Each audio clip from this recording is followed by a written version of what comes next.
Car हलकासा आवाज करत रस्ता कापत होती. अवतीभोवती दाट अंधार, दुतर्फा झाडी आणि हा घाट. रातकिड्यांचे कर्कश ओरडणे कान फाडत होते व अंधारात हलकेसे धुके खेळत होते. उतारा लागला आणि कार सपकन घोंगावत पुढे निघून गेली. धुके हळूच समोरून निघून गेले. तोच एक स्त्री आकृती अचानक कार समोर उभी ठाकली. कार चालकाने आपले हात यांत्रिकपणे फिरवले आणि गाडी वेगात समोरील मोठ्या दगडाच्या दिशेने निघून गेली. समोर एक खड्डा होता आणि गाडीची चाके त्यात पडताच कार धडाडली व तुषार एकदम झोपेतून जागून उठावा तसा गचका खाऊन स्टेअरिंगवर हात आवळत झोप गेल्यामुळे पुढे सरकला. डोळे किलकिले करत त्याने समोर पाहिले. एक मोठा दगड जो अगदी रस्त्याच्या कडेला हातभर अंतरावर होता. तुषारच्या काळजात धस झाले आणि वेगात त्याने स्टीअरिंग फिरवले. गाडी पूर्ववत काळ्या रस्त्यावर धावू लागली. कसरी घाटही मागे पडला. औंढा गिळत तुषारने चेहऱ्यावरील घाम पुसला आणि नेमकं काय झाले होते ते तो बारकाईने आठवू लागला. तोच त्याच्या लक्षात आले. गाडी समोर एखादी बाई उभी ठाकली होती, पण तेव्हा तर माझे डोळे लागले होते. बहुतेक मी स्वप्नातच एखादी बाई पाहिली असावी आणि नकळत माझ्या हाताने स्टीअरिंग फिरवले असेल. जसे अर्ध्या झोपेत असताना स्वप्नात पायापाशी काही आले की आपण लाथ फिरवतो.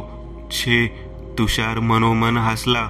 म्हणजे हे भूतबीत नुसती कोरी कल्पना असते तर हा घोळ भूताचा नाही, झोपेचा होता तर झोप उडवावी लागेल.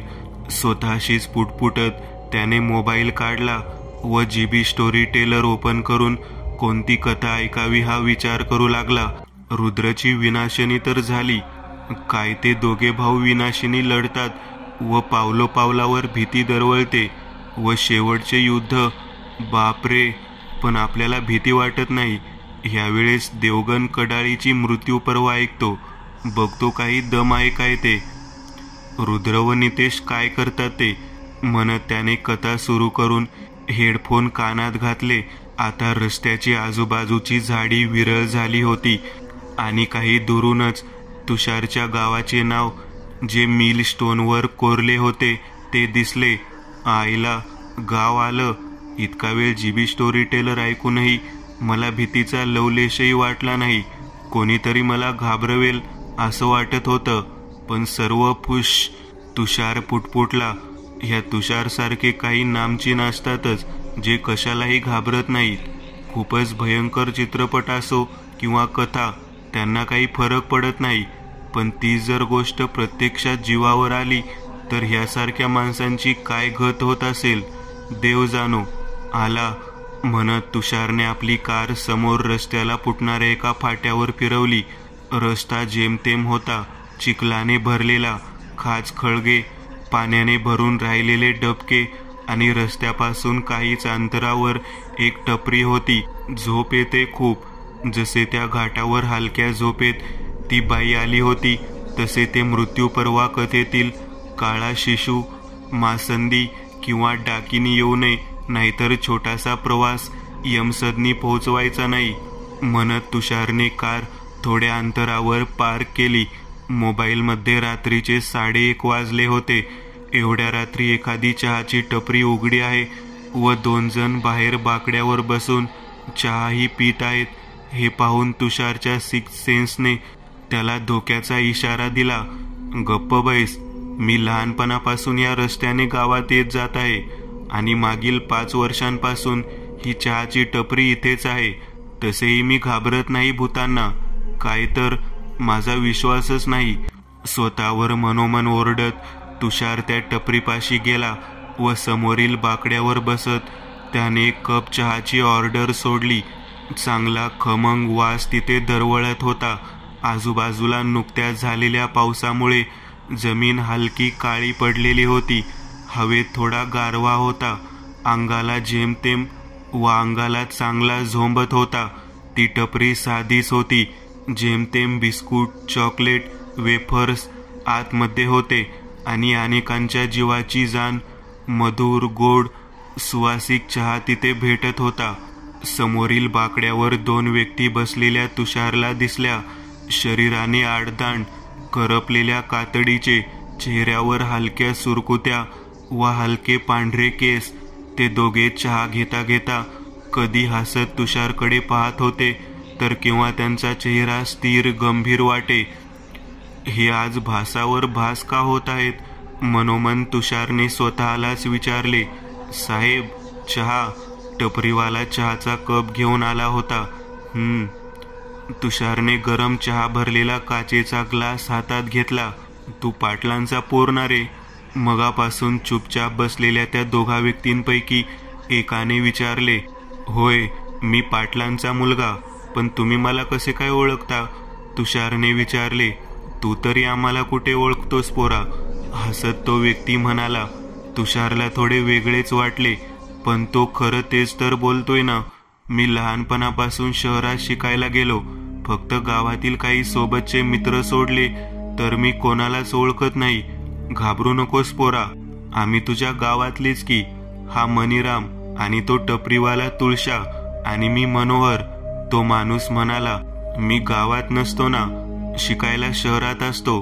किंवा इथे आलो होतो तेही आठवत नाही. अशात गावातील माणसांना कुठे ओळखेन? तुषार हसत म्हणाला. तुळशा, एक चहा आण.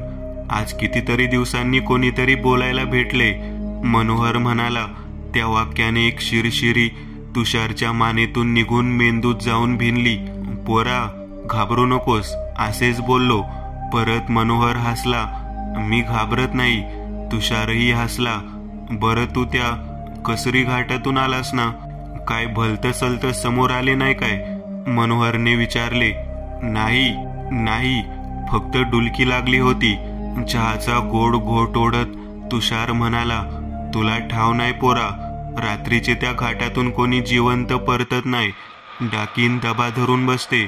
एकतर सुंदरबाईचे रूप घेऊन मोहजाळात फसवते किंवा अपघात घडवते. ती माज बक्षी आहे, फाडून टाकते. मनोहर म्हणाला. नुकतीच ऐकली. डाकीन बगऱ्या दाताची, वाकड्या नाकाची आणि उलट्या पायाची. काय देवगण, काहीतरी लोकांच्या सांगण्यानुसार नीटसे लिहित जाव म्हणा. तुषार हसत पुटपुटला. पोरा, हसतोयस म्हणजे निबीर काळजाचा आहेस तू. तुला अशी भीती वाटत नाही. पण एक सांगू, हे हसण्यासारखे नाही.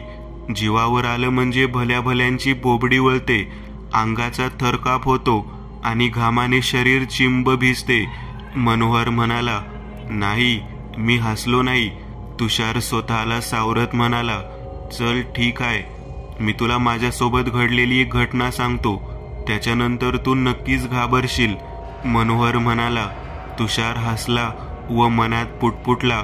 आजपर्यंत जे काम भल्या भल्यांना नाही जमलं तेही काका करतील काय? मग एक, तेव्हा मी तुझ्याच वयाचा होतो म्हणत मनोहर सांगू लागला. दिवसाचा प्रकाश जाऊन अंधाराचे साम्राज्य पसरले होते. रातकिडे रात्रीला जिवंत ठेवण्यासाठी कर्कश गाणे गात होते. अवकाश निरभ्र होते आणि त्यात काही चांदण्या लुकलुकताना दिसत होत्या. चंद्र मात्र पूर्ण काळोखात गुडूप झाला होता. जाणार तरी कसा नाही, आज अमावस्या होती. मनोहरच्या पोटातली गडबड खूपच वाढली आणि चेहरा वेडा वाकडा करत तो डोळे चोळत उठला. आईला इतकी रात्र आणि परसाला जाणे म्हणजे दिव्यच म्हणत तो छतावरून खाली आला आणि चपला पायात चढवत समोरील अंधारात थोड्या वेगात चालू लागला. त्याचे घर गावाच्याच टोकाला होते आणि समोरच त्यांची जमीन होती. पण मनोहर म्हणाला. कशाला उगाचच आपल्या शेताची जागा घाण करायची? सुंदरचे शेत बाजूलाच आहे, निवांत जाऊन बसतो. आपली पावले वेगात उचलत त्याने बांध्यावरून खाली उडी टाकली. तेथील वातावरण भकास होते. आजूबाजूला मानवी वसाहत नव्हती.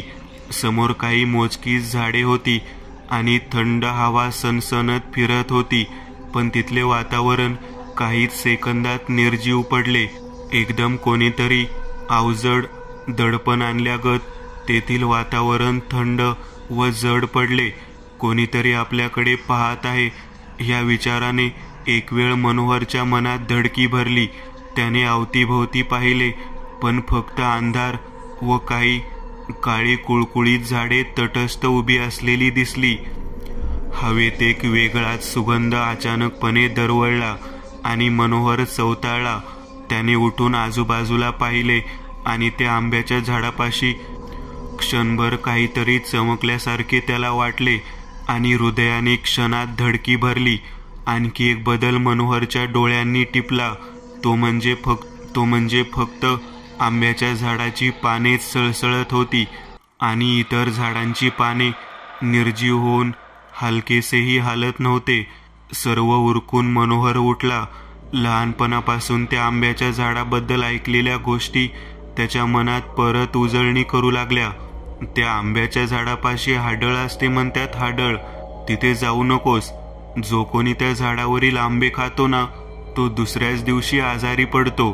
त्या आंब्याच्या मोठ्या ढोलीतच ती हाडळ राहते म्हणतात, पण म्या कधी पाहिली नाही. आईने सांगितलेले मित्रांचे बोलणे हळूहळू त्याच्या कवटीत नगाड्यासारखा नाद करू लागले होते. बास, आता बास. आज मी जाऊनच पाहतो या झाडाजवळ, त्या ढोलीपाशी. हवे तर आज शिरून बघतो, हाडळ असते तरी कशी, म्हणत मनोहर हळूहळू पुढे सरकला. आंब्याच्या बुंद्याने जणू पेट घेतल्यासारखे धुके तिथे फिरत होते. काही सावल्या तिथे हेलकावे खात होत्या व जुगनू टिमटिमत फिरत होते. मनोहर जसजसा पुढे सरकत होता तसतसं ते वातावरण अधिकच गोंधळत होते. ऐकता काय? अचानक शांततेला चिरत कसलासा आवाज आला. दचकून मनोहरने बाजूला मान फिरवली, पण तिथे फक्त अंधार होता. तो मनाला धुंद करणारा सुगंध अचानक मोठ्या प्रमाणात वाढत होता.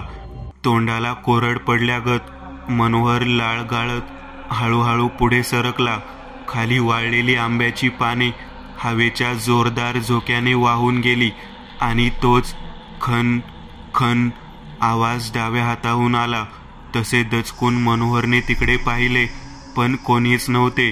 आता मनोहरला तेथील वातावरणात भीतीचे चांदणे चमकताना दिसत होते व त्याचे मन घाबरून गेले होते. त्याची आंब्याच्या दिशेने जाणारी पावले जड पडली होती आणि नकळत त्याच्या कपाळावर घाम जमा होऊन राहिला होता. वातावरण, ती हवा एक वेळ स्थिर झाल्याचा भास झाला. जणू काही सर्वच शांत झालेले आहे. तोच एक पांढरी साडी फडफडत आंब्याच्या बुंद्यामागून निघाली. मनोहर स्तब्ध झाला. त्याचे शरीर थरथर सुटले होते. तेवढ्यात दोन लाल डोळे बुंद्यामागून समोर आले. ते मनोहरवर खिळून राहिले होते व अंधारातही चमकत होते. नाही, मनोहरच्या काळजात वेदनेची कळ उठली आणि लगबगीने मागे सरकण्याच्या नादात धाडकन खाली आपटला. तोच कपाळावर हिरवा बुक्का दिलेली, पांढऱ्या साडीची, चमकदार लाल डोळ्यांची एक भयानक स्त्री हळूहळू झाडाआडून समोर आली.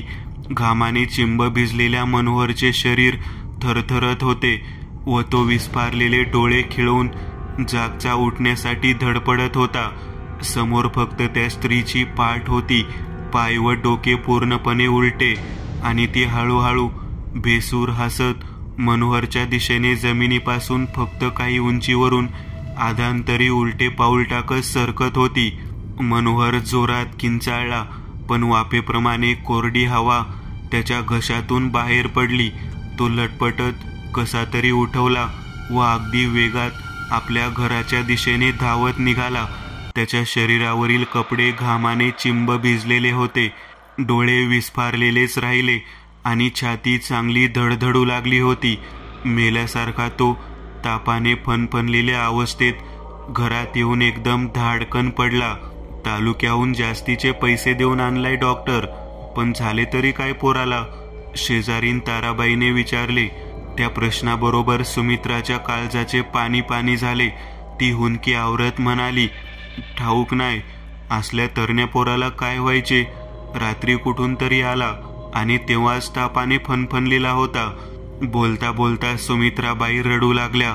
बाकी बाया त्यांना धीर देऊ लागल्या. आई, काल अमावस्या होती.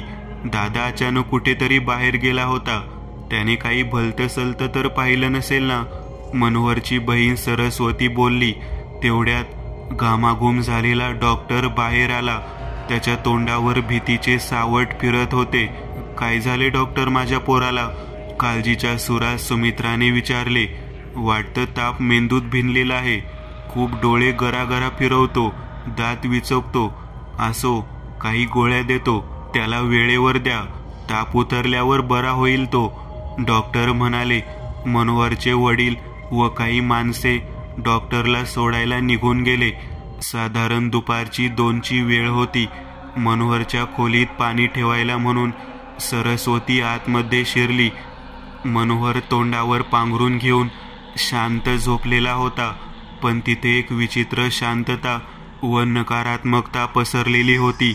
वरून कसलासा पण विचित्र जळका वास खोलीत दरवळत होता. सरिताचे काळीज अचानक त्या शांततेला व नकारात्मकतेला भेदरून धडाडले. तिने पाण्याने भरलेला चंबू समोरील स्टूलवर ठेवला, पण त्यात सुमारास कानावर पडलेल्या बाईसारख्या हलक्या आवाजाने सरस्वती दचकून मागे फिरली. पुढच्याच क्षणी तिला जोरदार धक्का बसला. दात विचकत विचित्रपणे हसत मनोहर तिच्याकडे एकटक पाहत होता. त्याच्या डोळ्यातील भयानक बदल काही केल्या लपत नव्हता. सरस्वतीच्या छातीत धडधड वाढतच चालली होती. भीतीने थरथरत ती हळूहळू मागे सरकत होती. तोच मनोहरने टुनकन खाटेवरून हवेत उडी मारली व परत धाडकन खाली आपटला. सरस्वती एकदम किंकाळली व लागलीच खोलीतून बाहेर धावली. तोच खोलीतील आवाज ऐकून दारात येऊन ठेपलेल्या आपल्या आईच्या अंगावर सरस्वती आदळली. काय झाले? थरथरणाऱ्या सरस्वतीकडे पाहत सुमित्राने विचारले. सरस्वती कापऱ्या आवाजात म्हणाली, आई, दादा, दादा म्हणत तिने घामाने भिजलेला चेहरा मागे फिरवला व आपल्या थरथरत्या हाताचे बोट खाटेकडे उचलले. पण समोरील दृश्य पाहताच सरस्वतीला परत धक्का बसला व तिच्या चेहऱ्यावरील हावभाव बदलले. मनोहर शांतपणे तोंडावर पांघरून घेऊन आपल्या खाटेवर पडलेला होता. चल तू इथून, म्हणत सुमित्राने सरस्वतीला ओढले. रात्री कोणाची हिंमत होत नव्हती मनोहरच्या खोलीत शिरण्याची, म्हणून मनोहरचे वडील सुभाष स्वतः जेवणाचे ताट घेऊन खोलीत शिरले. त्या अंधाऱ्या खोलीत कानांना एक विचित्र कुजबूज ऐकू येत होती व हलक्या दिव्याच्या प्रकाशात भिंतीवर काळ्या सावल्या नाचत असल्याप्रमाणे भासत होत्या. खोलीत पाऊल टाकल्या टाकल्या सुभाषच्या काळजात चर झाले. मनोहर आपले चकचकीत लाल डोळे एकटक सुभाषवर खिळवून पाहत होता. त्याचे डोळे खोल गेलेले होते व डोळ्याभोवती गडद काळे वर्तुळ निर्माण झाले होते. त्याचा चेहरा पूर्ण पांघरुणाने झाकलेला होता. डोळे तेवढे उघडे होते. ती जळजळीत नजर सुभाषला असह्य होऊ लागली आणि तो भरलेले ताट घेऊन तसाच खोली बाहेर पडला. काय झाले? काही खाल्ले काय त्याने? सुमित्राने भरलेल्या डोळ्यांनी विचारले. नाही, मी येतो, म्हणत सुभाषने ताट सुमित्राकडे दिले व लागलीच तो घरातून बाहेर पडला. आता त्या दोघी त्या भीतीदायक वातावरणात कोंडल्या गेलेल्या होत्या. जसजसे अंधार गडद होत होता तसतसे मनोहरच्या खोलीतील आवाज वाढू लागले. अचानक घरातील दिवा चर झाला आणि हळूहळू एकदम शांतता पसरली. एक वेळ सुमित्रा व सरस्वती दोघीही काळजीने स्तब्ध झाल्या आणि अचानकपणे भेसूर हसण्याचा आवाज मनोहरच्या खोलीतून आला. सोबत धाड धाप वाजणाऱ्या पावलांचा आवाजही दोघींच्या कानी आला.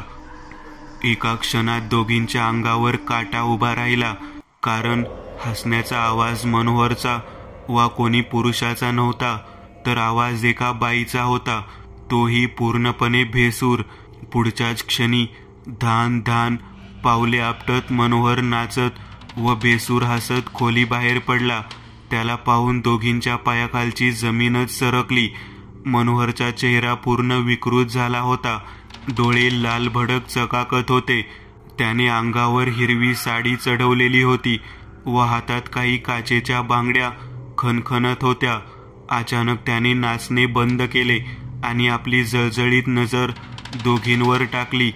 त्याच्या कपाळावरील कुंकवाचा मोठा टिळा घामाने गळून लालभडक ओघळत होता. तो डोळे मिचकावत, दात विचकत, भयानकपणे हसत दोघींकडे थरथरत पाहत होता. दोघीही शहारून भीतीने गारठून जागच्या स्तब्ध उभ्या होत्या. त्याच क्षणी स्त्री आवाजात भेसूरपणे किंचाळत मनोहर दोघींवर धावला. दोघी एकदम घाबरून ओरडल्या, पण त्यांच्याने आपले पायही जागचे हलवता येत नव्हते. मनोहर दोघींवर झेपावला. त्याच्या नजरेत हिंस्रपणाची आग होती. तो क्रोधाने हल्ला करण्यासाठी फुतकारत होता. तोच हवेत भंडारा उडाला.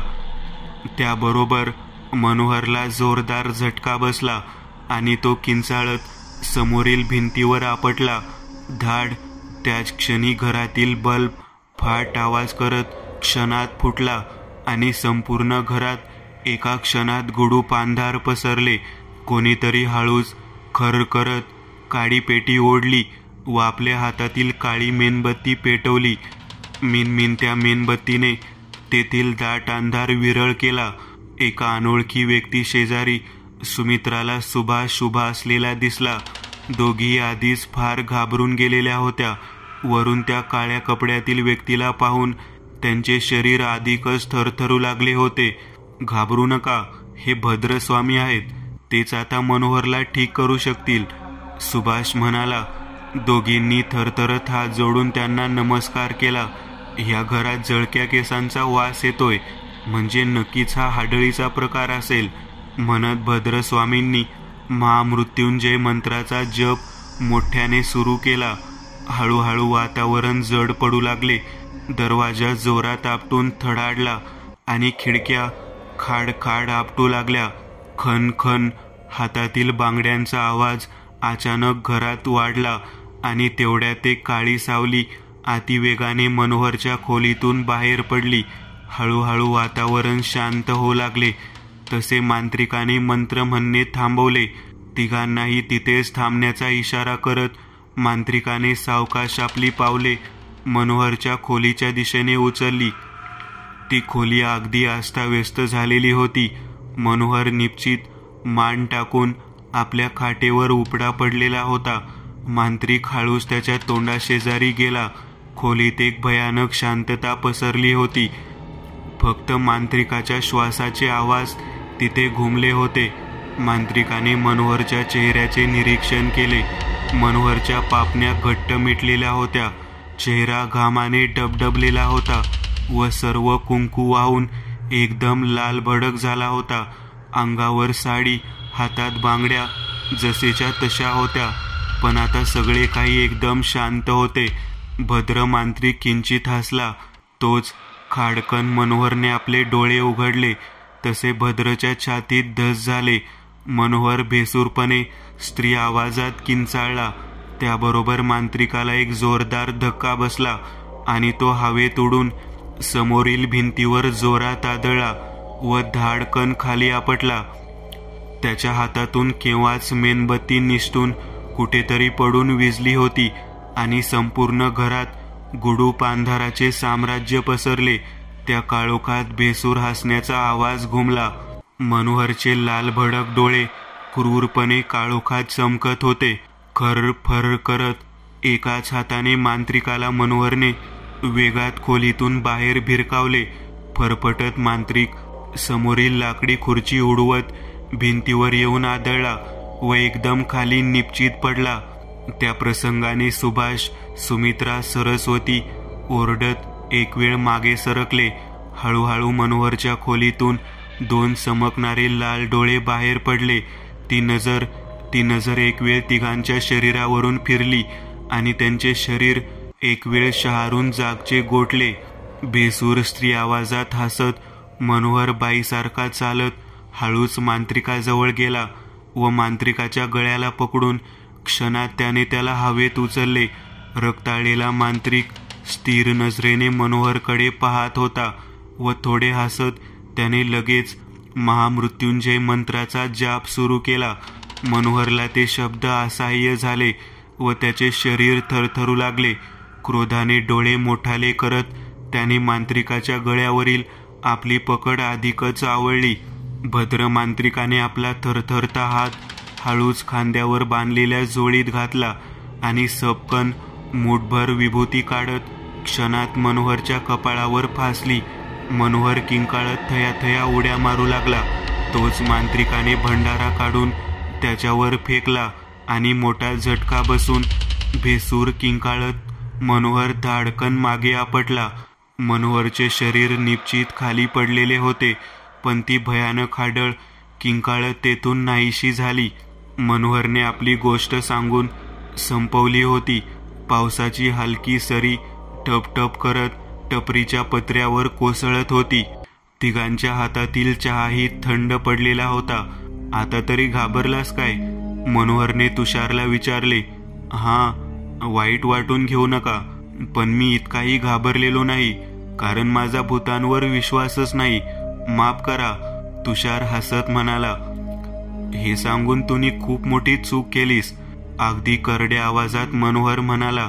तुषारला त्याच्या बोलण्याचा रोग काही समजला नाही, पण आतल्या आत त्याला तिथे काहीतरी भयानक प्रकार असल्याचे वाटू लागले आणि तोच हॉर्नचा मोठा आवाज आला. दचकून तुषारने समोर पाहिले आणि त्याच्या काळजात जोरदार धस झाले. एक मृत्यूप्राय वेदनेची कळच काळजात उमटली. एक अनियंत्रित ट्रक अगदी वेगात त्यांच्या दिशेने सरकत होता.